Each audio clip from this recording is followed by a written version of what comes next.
सुनैना जी बेटे के ऑफिस के बाहर बैठी हुई उसका इंतजार कर रही थी। उनकी सूनी आंखें बस दरवाजे की तरफ ही निहारे जा रही थी। जब एक जगह बैठे बैठे उनके घुटने जवाब देने लगे तो वहाँ के चपरासी ने तरस खाकर उन्हें अपनी कुर्सी बैठने के लिए दे दी। बहुत बहुत शुक्रिया बेटा तुम्हारा। सुनैना जी ने भरी आंखों से उसको आशीर्वाद दिया। कुछ ही देर में अपने बेटे को गाड़ी से उतरता देखकर सुनैना जी अचानक से दौड़कर अपने बेटे के गले लगकर फूट फूट कर रोने लगी। माँ को ऐसे कपड़ों में सबके सामने गले लगाकर देखकर दीपक खुद को बड़ा अपमानित महसूस कर रहा था। उसने सुनैना जी को दूर झटकते हुए गार्ड से कहा, कौन है ये बुढ़िया और यहाँ क्या कर रही है? सर, वो कब से आपका इंतजार कर रही हैं। आपके कारण उनका रो रो कर बुरा हाल है। दीपक चिल्लाता हुआ बोला, दिमाग खराब हो गया है तुम्हारा? ये मेरा ऑफिस है, कोई खैरात खाना नहीं खोल रखा है यहाँ मैंने, जो कोई भी मुंह उठाए चला आता है। मैंने क्या ये ऑफिस भिखारियों की सेवा करने के लिए खोल रखा है? निकालो इनको यहाँ से कुछ पैसे देकर। पता नहीं कैसे बेशर्मों की तरह मुंह उठाए चले आते हैं। अपने बेटे के मुंह से ये सब सुनकर सुनैना जी उसको एकटक निहारने लगी। उनकी आंखों से आंसुओं की अविरल धारा बह निकली। बेटा, तुम ये कैसी बातें कर रहे हो? तुम्हारे पिता अस्पताल में जिंदगी और मौत से जूझ रहे हैं। डॉक्टर ने बोला है जल्दी से जल्दी उनके लिए खून की व्यवस्था की जाए। कहते कहते सुनैना जी बेटे के कदमों में गिरकर फूट फूट कर रोने लगी। दीपक हाथ पकड़कर उन्हें एक किनारे करते हुए बोला, आप क्या चाहती हैं? पापा की जान बचाने के लिए मैं बिस्तर पर आ जाऊं? पता है ना पिछले महीने ही कितना बीमार था। जाइए यहाँ से। ना ही मेरे पास इतना वक्त है और ना ही मैं उस बुढ़े को अपना एक कतरा खून देने वाला हूँ। सुनैना जी अपने आंचल को आगे फैलाती हुई बोली, इस वक्त मेरी मदद कर दो बेटा। मैं अपने खून का एक एक कतरा बहाकर तुम्हारा सारा कर्ज चुका दूंगी। अगर तुम्हारा थोड़ा सा खून देने से तुम्हारे पिता की जान बच सकती है तो। इतने में ही दीपक चिल्लाता हुआ बोला, समझ में नहीं आता आपको?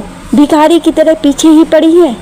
इतना कहकर दीपक ने 10-10 के नोट की गड्डी सुनैना जी के मुंह पर फेंक कर मारा। ले बुढ़िया, इससे ज़्यादा मेरे पास कुछ नहीं है तुम्हारे लिए। और इतना बोलकर सुनैना जी के हाथों को अपने पैरों से झटक कर वहाँ से चला गया। सुनैना जी की हालत देखकर गार्ड की भी आंखें भर आई और सहारा देकर सुनैना जी को उठाया। उन्हें पानी पिलाकर पूछा, अम्मा, क्या ये सच में आपके बेटे हैं? सुनैना जी ने हाँ में सिर हिलाया तो गार्ड ने सुनैना जी से सारी कहानी पूछी, जिसे सुनकर वो भी अंदर तक दहल गया। वह सुनैना जी का हाथ थाम कर बोला, अम्मा, आप चिंता मत कीजिए, सब ठीक हो जाएगा। मुझे बताइए मैं आपके लिए क्या कर सकता हूँ? बाबूजी को खून की ज़रूरत है तो उसकी व्यवस्था हो जाएगी। इतने में दीपक अपनी मीटिंग में जाने के लिए बाहर निकला तो सुनैना जी को वहीं पर बैठा देखकर उसने गुस्से में उनका हाथ पकड़ा और वहाँ से ले जाने लगा। उस वक्त वहाँ उसके सिवा कोई नहीं था। उसने सोचा इतनी मीटिंग के लोग आते हैं, इस बुढ़िया को यहाँ से रफा दफा करता हूँ, नहीं तो इसने उनके आगे मुंह खोला तो मेरी लाखों की डील कैंसिल हो जाएगी। उस गार्ड ने आओ देखा ना ताओ अचानक से एक जोरदार तमाचा दीपक जी को, जो कि उसका बॉस था, उसके गाल पर रसीद कर दिया। तमाचा इतना जोर का था कि अंदर काम कर रहे सभी लोग ऑफिस से बाहर आ चुके थे और दीपक को देखे जा रहे थे। शर्म नहीं आती अपनी माँ के साथ ऐसा करते हुए? वो गार्ड क्रोध में बोला, तुम्हारी इतनी हिम्मत कि तुम अपने बॉस पर हाथ उठाओ? अभी तुम्हें तुम्हारी नौकरी से रफा दफा करता हूँ। अरे ठोकर मारता हूँ मैं आपकी नौकरी को। जो अपने माँ बाप का नहीं हो सका वो भला और किसका होगा? उस गार्ड की हिम्मत देखकर आज सभी हैरान थे और दीपक एक हाथ से अपने गाल को पकड़े हुए खड़ा था। उस गार्ड ने सुनैना जी का हाथ पकड़ा और बोला, चलिए माँ जी यहाँ से। सुनैना जी अस्पताल पहुँची। डॉक्टर ने उस गार्ड का खून मैच किया जो कि किस्मत से मिल गया था। सुनैना जी सामने पड़ी कुर्सी पर बैठी उसको ढेरों आशीर्वाद दे रही थी। उनके लिए तो ये किसी फरिश्ते से कम नहीं था। सुनैना जी खून चढ़ाने के बाद उस गार्ड के कदमों में गिरकर रोने लगी। अरे माँ जी, अब क्या इस गरीब को पाप का भागीदार बनाना चाहती हैं? माँ के ये हाथ बस बच्चों को आशीर्वाद देने के लिए होने चाहिए। वो गार्ड सुनैना जी के दोनों हाथों को अपने सिर पर रखते हुए बोला, और बेटा, तुमने मेरे लिए कारण अपनी नौकरी भी छोड़ दी। ये थोड़े से पैसे हैं, रख लो, तुम्हारे बच्चों का कुछ भला हो जाएगा। माँ जी, नौकरी के बारे में बाद में सोचेंगे, आप पहले यहाँ बैठिए। सुबह से आप बस रोए जा रही हैं, पता नहीं कब से कुछ नहीं खाया होगा। मैं आपके लिए कुछ खाने के लिए लेकर आता हूँ। सुनैना जी अपनी भरी हुई आंखों से उसको जाते हुए निहार रही थी।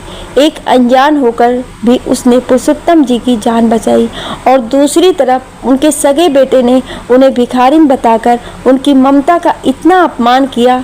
क्या इसी दिन के लिए उन्होंने बेटे के खातिर दर दर की ठोकरें खाई थी?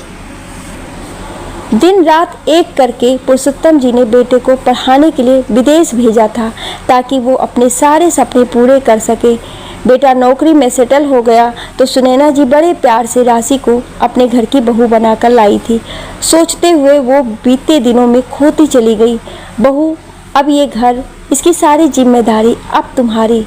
हम तो अब बस चैन से अपने जीवन के आखिरी दिन बिताएंगे। सुनैना जी ने अपनी नई नवेली बहू राशि से कहा। राशि और दीपक दोनों कई सालों से एक दूसरे को जानते थे, इसलिए सुनैना जी और पुरुषोत्तम जी ने उनकी खुशी को नज़र में रखते हुए उनकी शादी करवा दी। पहले पहले तो सब कुछ ठीक था, पर राशि बड़े घर की बेटी थी, हमेशा से अकेले रहना चाहती थी। सास ससुर अगर कोई काम उसे कह देते थे तो उसके तन बदन में आग लग जाती थी। वह अक्सर दीपक से शिकायत भी करती थी इस बारे में, पर वो कहता था, अरे अच्छा बर्ताव रखोगी तो ही बाद में ये सारी जायदाद की मालकिन बन पाओगी। इसलिए राशि भी अपने अंदर की भावना को दबाकर झूठी मुस्कान लिए अपने सास ससुर की बात मानती थी। एक दिन पुरुषोत्तम जी काफ़ी बीमार हो गए। उन्हें खून की उल्टियाँ होने लगी तो उन्हें अस्पताल में भर्ती करना पड़ा, जहां उनके इलाज के लिए काफ़ी खर्च बताया गया। ऐसे में सुनैना जी दीपक से बोली, बेटा पापा ने सेविंग कर रखी है, पर वह अभी कैसे मिल पाएगी ये पता नहीं, और तेरे पापा बताने की हालत में भी नहीं है, तो इंतज़ाम कर देना बेटा। माँ, इतने पैसों का इंतज़ाम, वो भी इतनी जल्दी? एक मामूली सी नौकरी करता हूँ मैं अभी, और मेरा ऑफिस भी बन रहा है, इतने पैसों का अचानक से इंतज़ाम? दीपक ने दुख जताते हुए कहा, बेटा किसी दोस्त से या अपने किसी रिश्तेदार से ही कर्ज ले लो। एक बार तेरे पापा ठीक हो जाए फिर सारा कर्ज चुका देंगे। सुनैना जी ने कहा। इसलिए पापा से कहता था कि अपने सारे हिसाब किताब मेरे हवाले कर दीजिए, पर शायद पापा को मुझ पर भरोसा ही नहीं था। दीपक ने कहा, बेटा अब की बार तेरे पापा को ठीक हो जाने दे, सबसे पहले यही काम करवाऊंगी। हमारी उम्र हो गई है, ना जाने कब क्या हो जाए। सुनैना जी ने कहा, ठीक है माँ, मैं देखता हूँ, अगर कहीं से मदद मिल पाई तो। दीपक ये कहकर वहाँ से चला गया।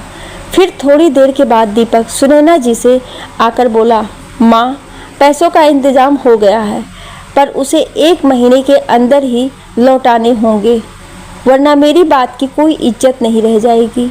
हाँ बेटा, एक बार तेरे पापा बस होश में आ जाएं, हम ये कर्ज पहले चुका देंगे। सुनैना जी ने कहा और पुरुषोत्तम जी के पास चली गई। इधर राशि दीपक को एक किनारे ले जाकर बोली, ये क्या है जी, इतने पैसों का इंतज़ाम आपने कहाँ से किया? कहीं ये हमारे पैसे? हाँ हाँ, हमारे ही पैसे हैं, पर कुछ बड़ा पाने के लिए ऐसे ही छोटे छोटे चारे तो फेंकने ही पड़ते हैं। दीपक ने फिर कहा, एक तो आपने हमारे पैसे दे दिए, ऊपर से ये सारी पहली बातें कर रहे हैं, जरा समझाएंगे मुझे इन सब बातों का मतलब? राशि ने कहा, अब जब पापा के इलाज में मैंने इतना कर्ज लिया है तो माँ भी उसे जल्दी चुकाएगी। ऊपर से पापा के सारे बही खाते मेरे नाम कर देंगी, क्योंकि उन्हें आज के दिन का डर हमेशा ही रहेगा। हमें हमारे पैसे भी वापस मिल जाएंगे और पापा की सारी जायदाद भी। तो मैं अपने ऑफिस का मालिक जल्दी बन जाऊंगा। उसके बाद जब पुरुषोत्तम जी कुछ दिनों में घर आ गए थे तो सुनैना जी सबसे पहले सारी जायदाद की पूंजी दीपक के नाम करवाने को कहती हैं, लेकिन पुरुषोत्तम जी मना कर देते हैं। अरे हमारे बुढ़ापे का सहारा तो यही है ना, फिर जो हमारा है वो सब दीपक का ही तो है। उसे आज ये सब दे या कल क्या फ़र्क पड़ता है, और उसने कितना पैसा लगाया है तुम्हारी बीमारी में। अभी पुरुषोत्तम जी ने भी सोचा, चलो सही तो कह रही हो, कल मेरी जो हालत थी ऐसे दोबारा हुआ तो। ये सोचकर पुरुषोत्तम जी ने अपनी जायदाद दीपक के नाम कर दी। अगले दिन सुनैना जी राशि को आवाज़ देती हैं, बहू जरा उनके लिए दलिया बना देना। 1 मिनट मम्मी जी, मैं एक पेन और पेपर ले आती हूँ, फिर आप मुझे बता दीजिएगा क्या क्या बनाना है। राशि ने चिढ़ते हुए कहा, ये क्या कह रही हो बहू, मैं समझी नहीं। आप लोगों की नज़र में ये एक होटल ही तो है, और मैं यहाँ की वेटर जो आप लोगों से ऑर्डर लेती रहूँ और आप लोगों के सामने हाजिर करती रहूँ वो खाना। तो कहिए और क्या क्या ऑर्डर है आपके। राशि ने गुस्से में कहा, मम्मी जी बीमार पापा जी हैं, आप तो नहीं ना, तो खुद क्यों नहीं बना लेती दलिया। हर वक्त हर काम के लिए मुझे आवाज़ देना ज़रूरी है क्या। ये कहकर वो वहाँ से चली गई। लगता है बेचारी पूरा दिन काम करके थक गई होगी, इसलिए नाराज़ हो गई। आप चिंता मत कीजिए, मैं इसे अच्छे से जानती हूँ। अभी जैसे ही इसका गुस्सा ठंडा होगा मेरे पास आकर माफ़ी मांगेगी। चलो सही है, मैं भी तो बना सकती हूँ दलिया। हाँ, आज मैं ही बनाकर खिलाती हूँ, मैं अभी आई। सुनैना जी ने मुस्कुराते हुए अपने मन में चल रही उधेड़ बुन को छिपाते हुए कहा। अगले दिन सुनैना जी पुरुषोत्तम जी से बोली, आज आपके लिए क्या बनाऊँ। सोच रही हूँ अब आपके पसंद का मैं ही रोज़ बना दिया करूँगी। बहू को सुबह से इतने सारे काम होते हैं घर के, बार बार उसे क्यों परेशान करना। कहिए क्या खाएंगे आज। सुनैना जी जो भी कहे, पर पुरुषोत्तम जी तो समझ गए थे। कल के इस फटकार के बाद ये दोबारा जलील नहीं होना चाहती थी, इसलिए अब से खुद ही बनाने को कह रही हैं। और फिर उन्होंने कहा, जो बना लाओगी खा लूँगा। सुनैना जी उठकर रसोई में चली गईं। पर ये क्या, रसोई में तो ताला लगा हुआ है। आज तक कभी भी रसोई में ताला नहीं लगा, फिर आज ये सब। ये सोचते हुए हैरानी से सुनैना जी ने राशि को आवाज़ लगाना शुरू किया। क्या हुआ मम्मी जी, इतना क्यों चिल्ला रही हैं। राशि ने गुर्राते हुए कहा, बहू रसोई में ताला। आज तक कभी इस घर में रसोई या पूजा घर में ताला नहीं लगा। सुनैना जी ने कहा, हाँ क्योंकि इस घर में 2 भूखे जानवर रहने लगे हैं जिन्हें हर वक्त भूख ही लगती रहती है। अब हमारे घर में कोई कुबेर का खजाना तो है नहीं जो उनके 5 दफ़े का खाने का बोझ उठा पाए, इसलिए ताला लगाना पड़ा। राशि ने नेल पॉलिश को सुखाते हुए कहा, तुम क्या हमें जानवर कह रही हो बहू। सुनैना जी ने धीरे से कहा, हाँ अब आप इतनी भी भोली नहीं जो मेरी बातों को समझ ना पाए। तंग आ चुकी हूँ मैं आप लोगों की भूख से। बस अब से आप दोनों के खाने पीने पर पूरी नज़र होगी मेरी। मैं तय करूँगी आप दोनों को कब और कितना खाना मिलेगा। राशि के ऐसा कहते ही सुनैना जी गुस्से से उबलने लगी। तुम्हारी इतनी मजाल कि हमें जानवर कहो, ऊपर से हमारे खाने का हिसाब भी रखो। ये मेरा घर है और इतना तो गरीब हम नहीं हैं कि खाना आधा पेट खाएं या नाप तोल कर खाएं। आने दो आज दीपक को, जब उसे पता चलेगा कि तुमने कैसा सलूक किया है हमारे साथ, तब वही तुम्हें सबक सिखाएगा। हाँ, जैसे कि उन्हें कुछ पता ही नहीं है और वो जानते थे कि आप लोग ऐसा ही कहेंगे, इसलिए तो ये जायदाद उन्होंने पहले ही अपने नाम करवा लिया। अब आप लोग हमारे आश्रित हैं और मम्मी जी अब से इस घर में मुफ्त की रोटियां नहीं मिलेंगी आप दोनों को। पापा जी तो बीमार हैं पर आप तो ठीक हैं, इसलिए पूरे घर का काम आप करेंगी, वरना हमें आप लोगों को उठाकर बाहर निकालने में जरा सी भी देरी नहीं लगेगी। राशि ने कहा। सुनैना जी चुपचाप बिना खाने के अपने कमरे में आ गई तो पुरुषोत्तम जी बोले, देखा सुनैना, इसलिए तो मैं अपनी जायदाद दीपक के नाम नहीं कर रहा था। पर इतना नीचे गिर जाएगा ये मैंने भी नहीं सोचा था। अब करो इस उम्र में सारे काम, वरना इस घर के मालिक हमें निकाल कर बाहर फेंकेंगे। पुरुषोत्तम जी ने अपने कपकपाते स्वर में कहा, मुझे लगता है बहू झूठ बोल रही है, उसी ने मेरे बेटे का सर खाया होगा। मुझे अपने परवरिश पर पूरा भरोसा है। एक बार आने दीजिए दीपक को, फिर दूध का दूध और पानी का पानी हो जाएगा। सुनैना जी ने तेज आवाज में कहा। रात को दीपक के आने के बाद सुनैना जी उससे बोली, बेटा देखना बहू क्या कर रही है, मुझे इसकी बात पर भरोसा नहीं है, मुझे अपनी परवरिश पर भरोसा है। तू बता इसे और अपने पापा को भी, जैसा ये कह रही है वैसा कुछ भी नहीं है। हम तेरे माता पिता हैं ना, कि इस घर के गुलाम। माँ बस कीजिए, पता नहीं किस ज़माने में जी रही हैं आप लोग। आज के ज़माने में ना बाप बड़ा ना भैया, सबसे बड़ा रुपया। और आपको क्या लगता था कि पूरी ज़िंदगी मैं और राशि आप दोनों की जी हजूरी करेंगे? दीपक ने दमकते हुए कहा। सुनैना जी तो अब तक आशा की एक दीपक लिए खड़ी थी कि शायद दीपक राशि को डांटेगा, उसके खिलाफ अपने माता पिता के साथ खड़ा होगा, पर दीपक के आते ही वह दीपक को बुझा दिया और वो निःशब्द होकर अपने आंसू बहाने लगी। अब तो राशि ने उन पर खुलकर ज्यादतियाँ करना शुरू कर दिया। पहले तो राशि ने रसोई में ताला लगाया, फिर उसने खाना 3 बार से हट के 2 बार कर दिया और फिर बासी खराब खाना उन्हें परोसने लगी। इससे पहले से ही बीमार पुरुषोत्तम जी धीरे धीरे और बीमार रहने लगे। एक दिन सुनैना जी बड़ी कमजोरी महसूस कर रही थी। एक तो घर का सारा काम, ऊपर से खाना भी सही से नहीं मिलता। कमज़ोर होना तो लाजमी था। वो घर का सारा काम ख़त्म करके थोड़ा लेटने का सोचती हैं तो उनकी आंखें लग जाती हैं। इतने में पुरुषोत्तम जी कमरे से बाहर जाकर राशि से कहते हैं, बहू आज मुझे रात का खाना मत देना, उसके बदले अपनी सास को भरपेट खिला देना, बड़ी कमज़ोर महसूस कर रही है। ठीक है, फिर आप तो कमज़ोरी महसूस नहीं करेंगे ना। आप दोनों तो ऐसे जता रहे हैं जैसे मैं आप दोनों को भूखा रखती हूँ। सारा दिन काम तो कुछ कर नहीं पाते, बस खाना ही चाहिए इन दोनों को, राशि ने झल्लाते हुए कहा। उसके बाद सुनैना जी जब उठती हैं, बड़ी देर हो गई मुझे सोते हुए, आपने मुझे उठाया क्यों नहीं?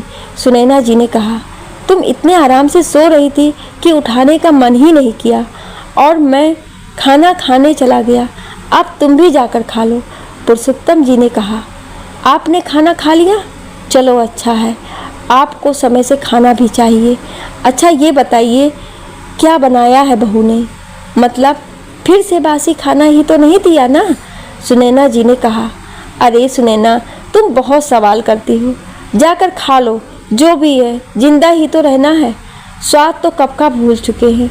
पुरुषोत्तम जी ने चिढ़ते हुए कहा। ठीक है, जाती हूँ, इतना भड़किए मत। फिर सुनैना जी चली जाती हैं। जब वह अपना खाना देखती हैं तो वो हैरान हो जाती हैं, क्योंकि उसे हर रोज़ राशि 1 कटोरी दाल और 2 रोटियां ही देती थी, पर आज 2 कटोरी दाल और 4 रोटियां थी। अपने कौतूहल को वो संभाल नहीं पाई और राशि से पूछ बैठी, क्या हुआ बहू, आज मेरी थाली में ज़्यादा खाना क्यों? भूख नहीं लगी है क्या? ज़्यादा बातें ना करके जो मिला है वो खा लीजिए, वरना ये भी नहीं मिलेगा, राशि ने कहा। अपने भूख के आगे सुनैना जी ने और कुछ नहीं पूछा और जल्दी जल्दी खाना खा लिया। फिर वो बर्तन वगैरह धोकर रात को सोने चली गई। वो आज के ज़्यादा खाने की बात पुरुषोत्तम जी को बताना चाह रही थी, पर जब वो कमरे में गई पुरुषोत्तम जी सो चुके थे। सुबह बताऊंगी। इन्हें ये सोचकर सुनैना जी भी सो जाती हैं। सुबह जब सुनैना जी की नींद खुली तो पुरुषोत्तम जी अपने बिस्तर से नीचे पड़े थे। उनके मुंह से काफ़ी खून बह रहा था। सुनैना जी ने बेटे के आगे हाथ पैर जोड़कर उन्हें अस्पताल में भर्ती करवाया, तो बेटा उन्हें सरकारी अस्पताल में छोड़कर वापस आ गया था। डॉक्टर ने तुरंत उन्हें खून की व्यवस्था करने को कहा, लेकिन दर दर की ठोकरें खाने के बाद भी सुनैना जी को कहीं खून नहीं मिला। तो वो बेटे के ऑफिस पहुंची, जहां उन्हें भिखारिन कहकर बेटे ने निकाल दिया था।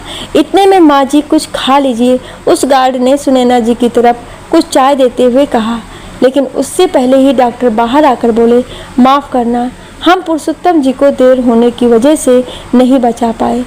सुनैना जी का निवाला मुंह में जाने से पहले ही नीचे जमीन पर छूटकर गिर गया। उन्होंने देखा पुरुषोत्तम जी शांत भाव से सो रहे थे। वो समझ चुकी थी कि अब वो जा चुके थे, पर सबसे आश्चर्य की बात यह थी कि सुनैना जी की आंखों में आंसू नहीं थे। इतने में सुनैना जी ने देखा कि उनकी बेटी शिल्पा का फोन है। ये सब इतनी जल्दी हुआ कि बेटी को खबर करने का मौका ही नहीं मिला।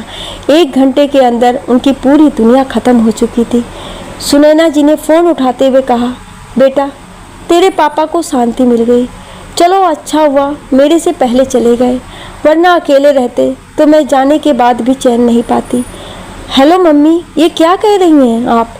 पापा भी कल रात पता नहीं बहुत कुछ कह रहे थे और बार बार एक ही बात कहे जा रहे थे, मम्मी का ध्यान रखना। क्या हुआ मम्मी? शिल्पा ने फ़ोन पर कहा। पर अब सुनैना जी निःशब्द होकर निढाल सी बैठ गई थी। ना तो वो रो रही थी और ना ही कोई बात कर रही थी। पता लगने पर राशि अस्पताल आई तो देखा पुरुषोत्तम जी स्वर्ग सिधार चुके हैं और सुनैना जी मूरत की तरह उनके पास बैठी हुई है। वो गार्ड भी हैरानी से सुनैना जी को देख रहा था, पर सुनैना जी वैसे ही स्थिर रही। शाम तक पुरुषोत्तम जी का क्रियाकर्म भी हो चुका था, लेकिन वो विदेश में रहने के कारण बेटी अब तक नहीं पहुंच पाई थी।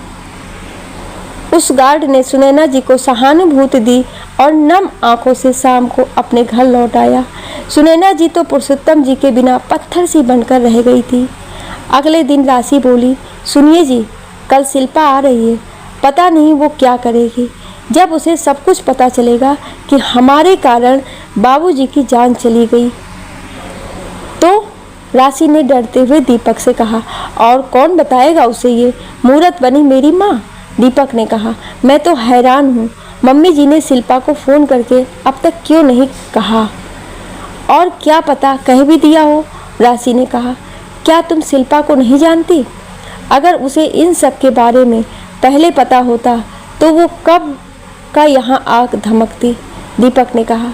मैं क्या कहती हूँ, आपके पापा तो चल ही बसे, अब इस पागल बुढ़िया को भी उनके पास भेजकर सारी समस्या ही खत्म कर देते हैं। फिर शिल्पा या किसी और का कोई डर नहीं रहेगा। सबको ये कह देंगे कि पापा की शोक में ये भी चल बसी, राशि ने कहा। और इसीलिए राशि ने खीर में जहर मिलाया और अपनी सास को खिलाने आ गई। पर उसे पता नहीं था कि शिल्पा कल आने का झूठा कहकर आज ही आ गई, ताकि वो अपने घर के पूरे हालात को अपनी आंखों से देख पाए। उसके पापा ने उसे घर की चाबी का एक सेट दे रखा था, क्योंकि वो विदेश में रहती थी और जब चाहे यहाँ आ सके। अगर घर पर कोई ना भी हो तो वो अंदर आ पाए। उन्हें क्या पता था कि ये चाबी उसे एक दिन अपने घर की जासूसी के लिए ही इस्तेमाल करना पड़ेगा। ये चाबी उन्होंने शिल्पा को उसके मुश्किल घड़ी के लिए दिया था, पर अपनी मुश्किल उससे कभी नहीं कहा। जब राशि सुनैना जी को वो खीर खिलाने वाली थी, शिल्पा उसी कमरे में छिपी बैठी थी, क्योंकि उसने अपने भैया भाभी की सारी बात सुनकर रिकॉर्ड कर ली थी। उसने खींचकर एक तमाचा राशि के गाल पर जड़ दिया। तुम्हारी हिम्मत कैसी हुई मेरे पापा की जान लेने की, और अब माँ को भी मारना चाहती हो? ननद को वहाँ देखकर दोनों की आंखें फटी की फटी रह गईं। क्यों भाभी, हैरान हो गई मुझे यहाँ देखकर? उस दिन पापा ने मुझे फ़ोन पर सारी बात बता दी थी और मैं आप लोग पर गुस्सा भी बहुत हुई थी। सोचा कि अभी जाकर आप लोगों से हिसाब लूँगी, पर फिर सोचा कि आप लोगों को रंगे हाथ ही पकड़ना होगा, तभी तो कानूनी कार्रवाई भी कर पाऊँगी। पापा से बात करके ही मैं निकल गई थी यहाँ के लिए, लेकिन कुछ तकनीक के कारण मैं पापा के क्रियाकर्म में भी शामिल नहीं हो पाई। पर आज जब आप लोग माँ को ठिकाने लगाने की बात करने में व्यस्त थे, मैं चुपके से घर में दाखिल हो गई। बस इस बात का अफसोस रहेगा कि मम्मी पापा ने ये सब मुझे पहले नहीं बताया, वरना शायद आज पापा जिंदा होते। इतने में पुलिस भी वहाँ आ चुकी थी। ले जाइए सर इन सारे पापियों को। इन्होंने पहले धोखे से मेरे मम्मी पापा से उनकी सारी जायदाद ले ली, फिर पापा को भूखा रखकर मार डाला और अब मम्मी को जहर देकर मारने चले थे। ये खीर इस बात का सबूत है। पुलिस और शिल्पा का ऐसा रूप देखकर दोनों डर के मारे थर थर कांपने लगे और सुनैना जी के कदमों में गिरकर माफी की गुहार लगाने लगे। लेकिन सुनैना जी कुछ नहीं बोली और पुलिस दोनों को वहां से उठाकर ले गई। शिल्पा अपनी माँ से लिपटकर बहुत रोई, जहां उसकी माँ बस एक ही बात कहे जा रही थी, अच्छा हुआ ये मुझसे पहले चले गए, शांति मिल गई तेरे पापा को। सुनैना जी ने अपनी सारी जायदाद अपनी बेटी और उस गार्ड के नाम कर दी, जिसने अपना खून का कतरा कतरा देकर पुरुषोत्तम जी की जान बचाने की पूरी कोशिश की थी, मगर किस्मत ने उनका साथ नहीं दिया और वह इस दुनिया को छोड़कर चल बसे। और शिल्पा अपनी मम्मी को लेकर विदेश के लिए रवाना हो गई। दोस्तों, आज भी कई घरों में सिर्फ बेटों को ही घर का अधिकारी माना जाता है, बेटियों को हमेशा ही पराया मान लिया जाता है।